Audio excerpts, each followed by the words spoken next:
Salut, aujourd'hui je vais te présenter Euphoria, un Azimut 68 Fly de 2023. Viens, je te montre. Ici, on a la plateforme arrière qui est hydraulique, qui nous permet de mettre l'annexe Pirelli J33 à l'eau, mais également ça nous permet d'avoir un espace très agréable pour la baignade. Maintenant, je vais vous montrer le carré arrière du bateau, avec une grande table à manger. Et pour avoir plus d'intimité ou tout simplement pour se protéger du soleil, on peut baisser le pare-soleil sous forme de store. Juste en dessous de nous, on a la salle des machines avec deux Volvo IPS des séries 2350 chevaux et bien sûr le générateur Paguro 22 kW. Petit poste de pilotage latéral avec le joystick en cas de mauvaise météo ou des amarrages serrés et la porte du longside qui est juste là. Les passes avant sont super confortables pour un bateau de 20 mètres. Et on est sur la numéro 237. Autant te dire que c'est plutôt une réussite. Les bateaux sont construits à Avigliana et assemblés en Saone en Italie. Je te laisse apprécier vraiment tout cet espace magnifique. On a un grand banc de soleil juste là qu'on peut transformer en carré arrière avec un petit geste de main et la table basse pour l'apéro.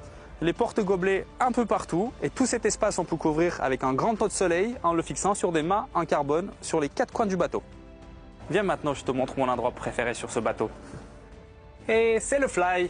Pour un 20 mètres, il est juste énorme. On a une grande banquette en U avec une table à manger en marbre, un espace arrière avec canapé, deux fauteuils et une table basse qu'on peut très facilement enlever pour les moments festifs. Et tout cet espace, on peut couvrir avec un store électrique ultra facile à utiliser. La musique, c'est Fusion. Et juste là, on a l'incontournable, le plancha, grill plancha. En dessous, on a le frigo, l'ice maker et l'espace pour les ordures. Bien sûr, l'évier qui est là. Le toit est ouvrant sur ce bateau. Viens, je te montre le poste de pilotage du Fly.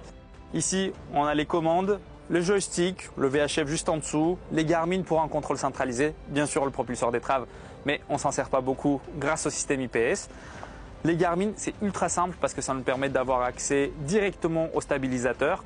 Ici, on est sur des Seakeeper 16 et ça marche à la folie. Comme vous voyez, on bouge pas du tout. Toute la superstructure du bateau est en carbone et c'est pas pour rien que ça monte à 32 nœuds.